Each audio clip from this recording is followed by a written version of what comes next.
الله علي الذات عظيم الصفات سميع السمات كبير الشان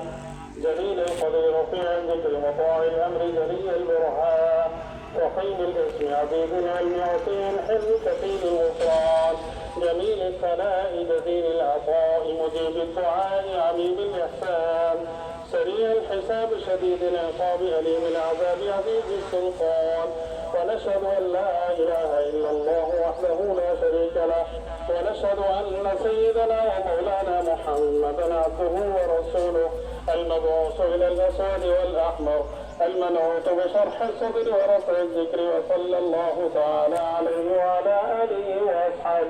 وأصحابه الذين هم خلافة العرب العرباء وخير الخلائق بعد الأنبياء.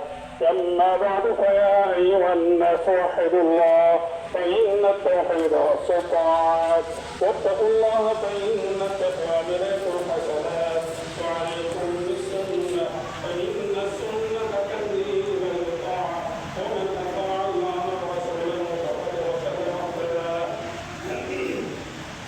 وإياكم والبدع فإن البدعة